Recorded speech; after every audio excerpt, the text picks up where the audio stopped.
Hello and welcome. My name is Brian Goss, and I'm a Senior Fellow at the Bitcoin Education Project. I've been involved with Bitcoin since July 2010, and I've had the good fortune to have heard, seen, or been a part of a significant fraction of Bitcoin history. Our history is important, and I believe we need to understand it so we can start to understand where we are headed. To put things in perspective, when I generated my first 50 Bitcoins, I used my laptop, and the Bitcoins I got were worthless. Today, it's about 1,000,000 times more difficult to create 50 Bitcoins, but those Bitcoins would be worth about $5,000. That's a remarkable change, and it happened in a relatively short period of time, less than 3 years. I could venture a guess as to what might happen in the next 3 years, but if we want to reach a little further into the future than that, we're going to have to look a little further into the past. So that's what I did, and I'm here to share that with you today. You might be as surprised as I was to learn that there even is a history of digital currencies before Bitcoin. In fact, there is a solid 2 decades of digital currency history that preceded Bitcoin. In addition to understanding our future with Bitcoin, I hope to show you that Bitcoin is not a revolutionary idea. No, in fact, Bitcoin is a very natural and elegant extension of a few decades of work that preceded it. Also, my email address is goss@btcedproject.org. And I'd love to hear from you. Give me a day or two to respond, though. My hours can be a little rough. So let's get started. What makes the ideal digital cash? Well, more or less the same thing that makes the ideal analog cash. Take your favorite conventional currency note. I'll use the as of yet unreleased 100 USD note. Notice that your name isn't on the bill. This may seem silly to point out, but this is unlike almost every other form of payment you use, like checks and credit card purchases. Cash transactions can be relatively private. Similarly, the ideal digital cash should be private and non-identifying. Non-forgeable. Difficult to steal, but cheap to protect. Gold is hard to steal, but in many places, there's a man with a gun willing to kill you if you try to steal it. Hiring such people doesn't come cheap. Non-double spendable.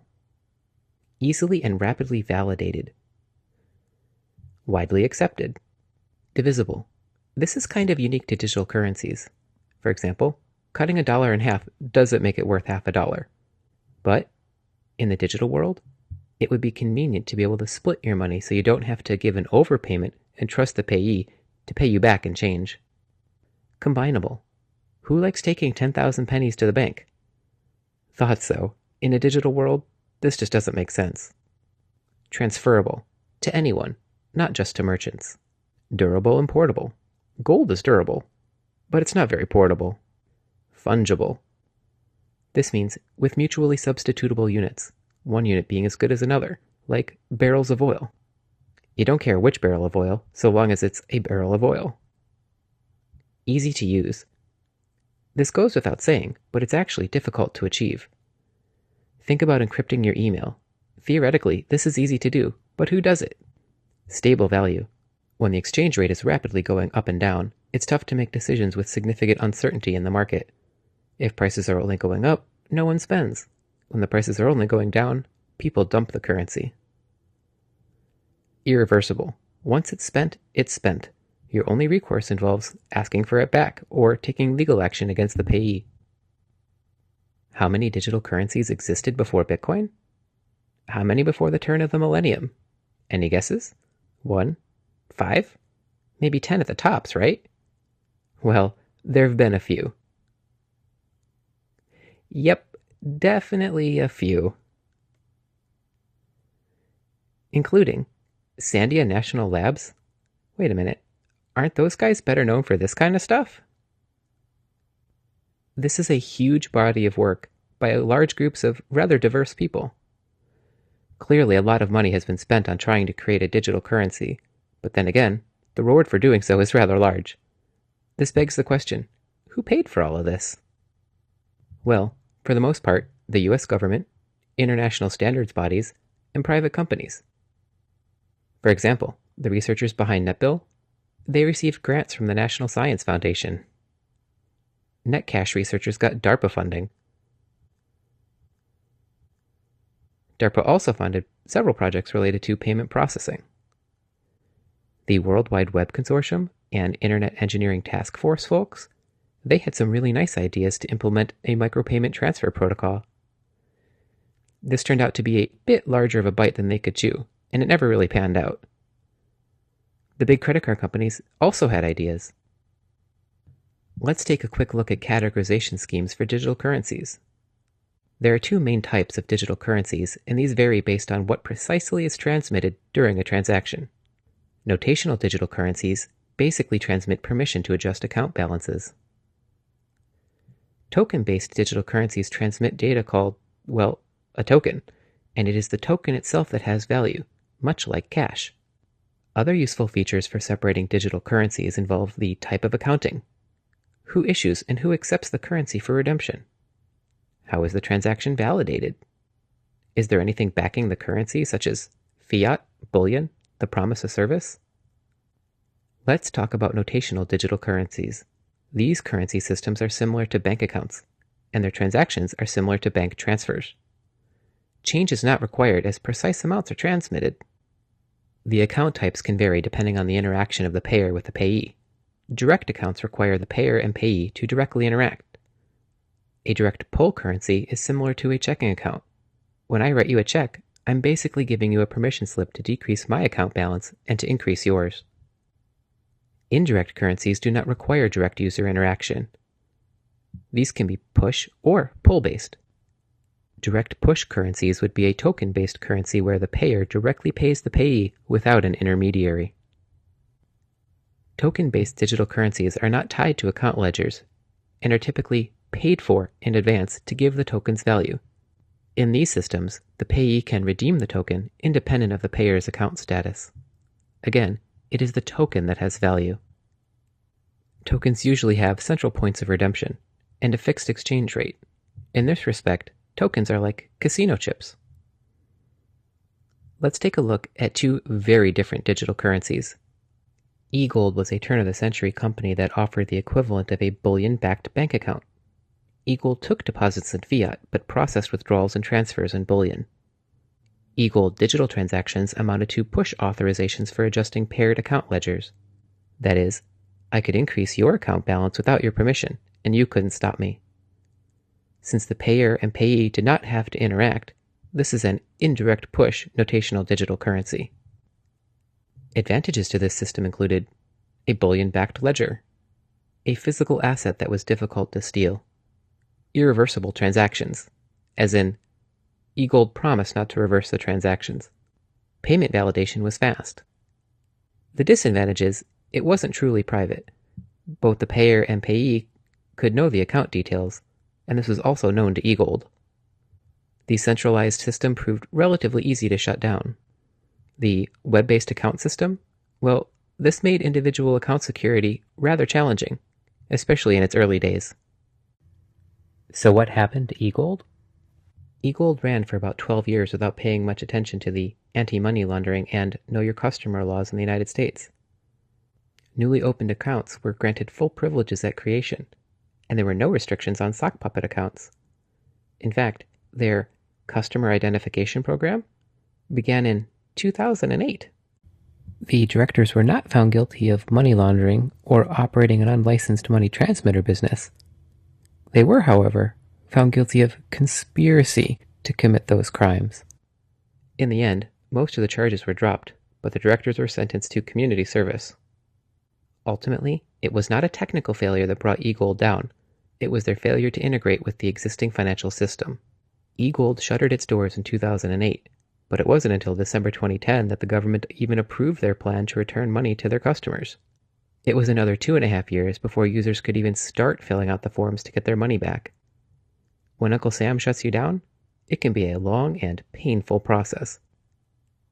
According to their blog, as of April 2013, eGold held approximately $90 million worth of bullion. A quick detour about a less conventional notational digital currency. Rivest and Shamir had a great idea in 1995 for sequential transactions called paywords. The idea here is that chained hashes linked prepaying coins of escalating value. A typical transaction set would work like this. As the payer consumes more content, the payee demands multiple sequential payments. At the end of the transaction series, Say, at the end of a podcast, only the final pay word is validated with the bank. This allows for the efficient combination of multiple microtransactions and decreases the bandwidth needed to validate the transaction. As an aside, I don't see why something like this couldn't be implemented over the blockchain. Let's switch gears and talk about token-based digital currencies, of which DigiCash is the quintessential example. DigiCash worked like this. You give the bank money, and they give you a digital token. You give a copy of the token to your payee, who then asks the bank to validate the token and credit their account. Here's a cartoon that I believe is from DigiCash's website that explains half the story. It starts with Alice sending a copy of her coins to Cindy, who then exchanges them at her bank. How could that possibly be complicated?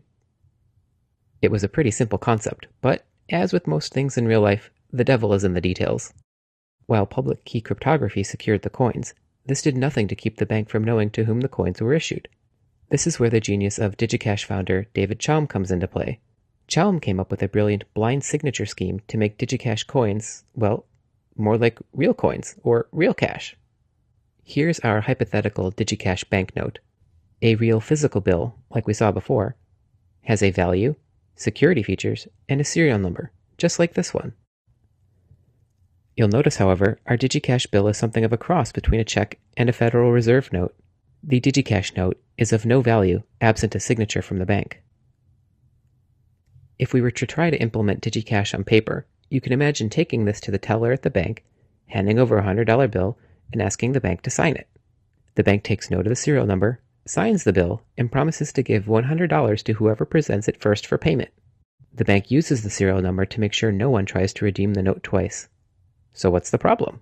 Well, in this model, the bank knows which bill belongs to which customer. That's information that's not needed by the bank to be a bank, so why should they have it? How can you keep the bank from knowing what it is signing, but still allowing it to only sign with a particular value? Anyone remember carbon paper? Picture this. You stuff the worthless, unsigned DigiCash note into an envelope, put some carbon copy paper over it, seal the envelope, and head to the bank. You give the bank your $100 bill, get a stamp and signature, and Bob's your uncle, simple as that. Okay, cute, but how did it really work? This slide is a bit complicated, but it does explain itself. I'll walk you through it. Alice thinks up a secret random number R. She encrypts it with the bank's public key. She then multiplies it by the banknote token T. She sends the product to the bank, who sees only gibberish, but they sign it with a private key.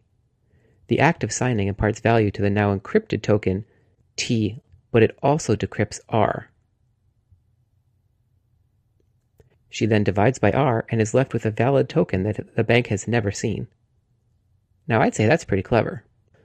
DigiCash did get their technology to market. Their first customer was a Missouri bank with about $2 billion in assets. How did they do this? Well, first, they used the existing financial system to their advantage and didn't try to recreate the wheel. They certainly did not flaunt the anti-money laundering laws or the Know Your Customer requirements. They met surprisingly little resistance to getting to market. It was a truly revolutionary idea and worth a fortune. And Chaum knew that. The problem is that those with the fortunes didn't know that. DigiCash went bankrupt shortly after debuting with Twain Bank and filed for bankruptcy in 1997. The technology still lingers on, but should be, for the most part, off patent. This could prove to be a serious contender yet. Why were there so many attempts at digital currencies before? Well, most initial attempts focused solely on transactions, and smaller microtransactions at that. The general thought at the time seemed to be that digital currencies would be needed to buy digital goods.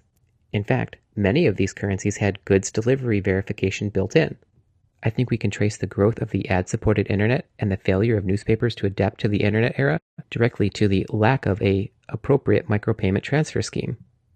When these currency systems were designed, not much thought was given to the nature of money itself.